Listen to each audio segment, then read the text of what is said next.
What is happening, gang? It is Real to Dev. Welcome back to the channel. I just wanted to share in this video a travel headset experience using the MetaQuest Pro.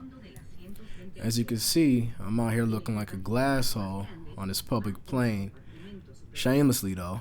What a bunch of cramped people on a plane together have to think about this headset on my head. There's the least of my worries. Honestly, theirs as well, most likely, if we're being honest.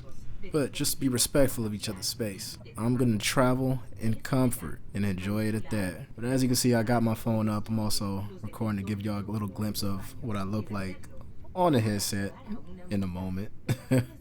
So, crazy or not. But as you can see, I got the UI floating around. And something you will have to be aware of is they don't have a travel mode, and I think that's one thing that Meta needs to improve on. They need to add a travel mode to these headsets so it's not sporadically losing tracking and asking you to reestablish boundaries every so often. Using apps in pass-through completely eliminates the need for that, but sometimes some apps need you to have a boundary to work, whether stationary or not. So having a mode dedicated to allow travel, especially for planes, would be great for Meta, because I believe Apple Vision Pro will have that out the gate. But as you can see here, I'm flying American Airlines at the moment, and accessing the internet is a breeze. Connecting to their Wi-Fi on board will allow you to interact with their website and access to any of the things that they allow you to do from here. Of course, if you want to pay for their Wi-Fi, you could access a bunch of other websites outside of their domain and use internet and your applications. The cool thing is though, they do offer quite a large amount of free content using their free Wi-Fi access. So if you're staying within the American Airlines or whatever airline you're flying typically's domain, there's usually a bunch of movies and a bunch of different things on offer that you can just use from here. And as you can see, here is quite a bit of the selection that they have for me. So you can scroll around, give it a look, and look for the things you like, whatever you feel like popping on here on the plane. And this would be a lot better than just using your phone, of course, getting access to a much bigger screen and getting a premium watching experience when you're on the plane. I didn't have any real discomforts either with my headset. I know a lot of people don't have the most comfortable experience that they report with the MetaQuest Pro, and there are pros and cons to that headset as a whole, but overall I find no issues in terms of the comfort. In fact, with my head, I think it fits quite well. I don't know if it's perfectly made for mine.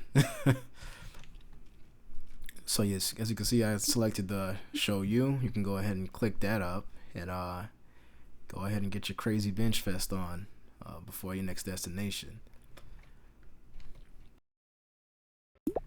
I also want to show one of the other applications that I'm quite fond of, and I actually did use this quite a bit on this flight as well.